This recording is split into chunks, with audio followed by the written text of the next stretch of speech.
বিসমিল্লাহির রহমানির রহিম। আজ 12 রবিউল আউয়াল, ঈদে মিলাদুন নবী। আজকের এই দিনে আমাদের প্রিয় নেতা, মুসলিম জাহানের নেতা, আমাদের প্রিয় নবী হযরত মুহাম্মদ সাল্লাল্লাহু আলাইহি ওয়াসাল্লামের জন্মবার্ষিকী এবং একই দিনে মৃত্যুবার্ষিকী। আজকের এই দিন, আজকে মিলাদুন নবী। আমরা আমাদের প্রিয় নবীর স্মরণে আজকে এখানে দোয়া মাহফিলের আয়োজন করেছি। এই দোয়া মাহফিলে যেসব ভাইরা আছেন, যেসব আলেম ভাইরা আছেন, যেসব ছাত্র ভাইরা আছেন, সবাইকে আমি আন্তরিকভাবে ধন্যবাদ জানাচ্ছি। সংগ্রামী ভাইরা, আপনারা জানেন গত 15 বছর আমরা একটি কৃষি সরকারের আহ্বান এনেছিলাম। এই কৃষি সরকার বাংলাদেশের মানুষকে কথা বলতে দেয়নি, যারা ইচ্ছা তাই তারা করেছে। আপনারা দেখেছেন গত 15 বছর মসজিদের প্রতি জুমার নামাজ পড়তে গিয়ে মিথ্যা মামলায় কারাবরণ করেছেন। আপনারা দেখেছেন গত 15 বছর ওয়াজ করতে গিয়ে বিভিন্ন আলায় মিথ্যা মামলায় কারাবরণ করেছেন। এমনিভাবে বিভিন্ন সিনিয়র আলেমদেরকে বিভিন্নভাবে কারাবরণ করতে গত 15 বছর কৃষি সরকারের আমলে। আপনারা দেখেছেন কৃষি সরকার আলেমদেরকে তাদের নিজেদের স্বার্থের জন্য বিভক্ত করে রেখেছেন। আপনারা দেখেছেন আমাদের ঢাকা শহরে টঙ্গীতে যে বিশ্ব ইজতেমা হয়, সেখানেও এই বিশ্ব ইজতেমা আমরা ছোটকালে আমরা ঈদ উৎসবের মতো আমরা কিন্তু বিশ্ব ইজতেমায় যেতাম, আমরা ইজতেমা অংশগ্রহণ করতাম, নাজাত করতাম। আজকে আলেম সমাজ সেই বিশ্ব ইজতেমাকে বিভক্ত করে ফেলেছি। সেই ইজতেমায় আজকে দুই পক্ষে মারামারি করে আজকে অনেক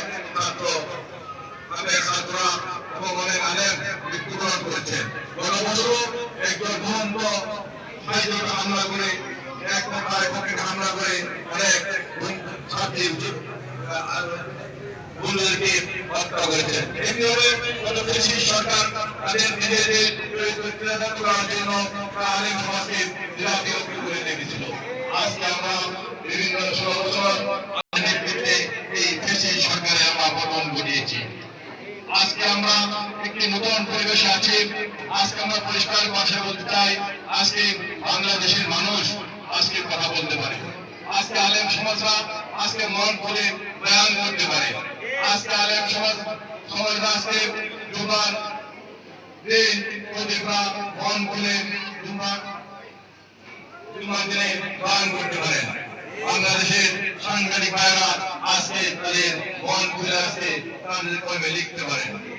সাথী বন্ধুরা, আমরা পরিষ্কার ভাষায় বলতে চাই, আমাদের নেতা শহীদ রাষ্ট্রপতি জিয়াউর রহমান বাংলাদেশের প্রথম সংবিধানে বিসমিল্লাহির রহমানির রহিম সংযোজন করেছিলেন। বাংলাদেশের ইসলামী মূল্যবোধ প্রতিষ্ঠার জন্য আমাদের নেতা শহীদ রাষ্ট্রপতি জিয়াউর রহমান প্রথম কাজ শুরু করেছেন। আজকে গত 15 বছর ইসলামী মূল্যবোধকে ধ্বংস করার প্রয়াস করেছে। আমরা মনে করি আমরা তারেক রহমানের নেতৃত্বে ঐক্যবদ্ধ হয়ে এই বাংলাদেশের 95% মুসলমান আমরা আমাদের ইসলামী মূল্যবোধকে আমরা অক্ষুণ্ণ রাখবো। আমরা বাংলাদেশের স্বাধীনতার সার্বভৌমত্ব আমরা অক্ষুণ্ণ রাখবো। আজকে দেখুন, আমরা 16 বছর পরে কৃষি থেকে মুক্ত হয়েছি, একটি নতুন পরিবেশ পেয়েছি। তারপরে কিন্তু দেশের মধ্যে, দেশের গণতন্ত্রের মধ্যে আজকে নতুন করে চক্রান্ত করছে, ষড়যন্ত্র করছে। আমরা এই কৃষি বিরুদ্ধে 15 বছর আন্দোলন সংগ্রাম করে বিরোধ করেছি। সেই কৃষি আমাদের পার্শ্ববর্তী দেশে ভারতের বসে আজকে দেশের মধ্যে নতুন করে চক্রান্ত করছে, ষড়যন্ত্র করছে। বাংলাদেশের গণতন্ত্র হত্যা করার জন্য, বাংলাদেশের স্বাধীনতা সার্বভৌমত্ব নষ্ট করার জন্য, বাংলাদেশের ইসলামী মূল্যবোধকে নষ্ট করার জন্য। আজকে পার্শ্ববর্তী রাষ্ট্রের মিডিয়া আজকে প্রচার করা হয় বাংলাদেশের হিন্দু সম্প্রদায়ের উপরে হামলা হচ্ছে, হিন্দু সম্প্রদায়কে হত্যা করা হচ্ছে, বাড়িঘর দখল করা হচ্ছে। বাস্তবে কিন্তু হচ্ছে না। বাস্তব হচ্ছে ভারতের আমাদের মুসলমান ভাইদের উপরে অত্যাচার করা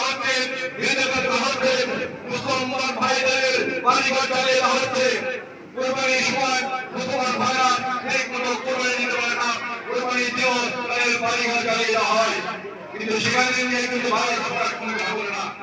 আজকে বাংলাদেশের বিরুদ্ধে আজকে ভারত সরকার এবং গত 16 বছরের বেশি শেখ হাসিনা মিলে আজকে যে প্রতিজ্ঞ ষড়যন্ত্র করছে।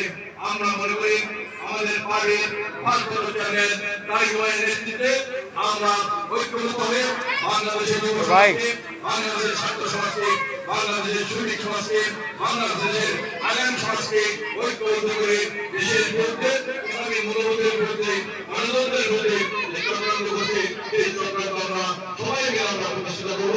বাংলাদেশের গণতন্ত্র প্রতিষ্ঠা রাখবো, বাংলাদেশের ইসলামী মূল্যবোধকে আমরা অক্ষুণ্ণ রাখবো। এই প্রতিষ্ঠা করে সবার কাছে দোয়া আছে। আমি আমার বক্তব্য শেষ করছি। খুদা হাফেজ। বাংলাদেশ জিন্দাবাদ, বাংলাদেশ জাতীয়তাবাদী দল জিন্দাবাদ, শহীদ জওয়ান বেগম খালেদা জিয়া জিন্দাবাদ। আমাদের প্রাণ জনতা জাতীয়তাবাদী শক্তির প্রতীক তারেক রহমান।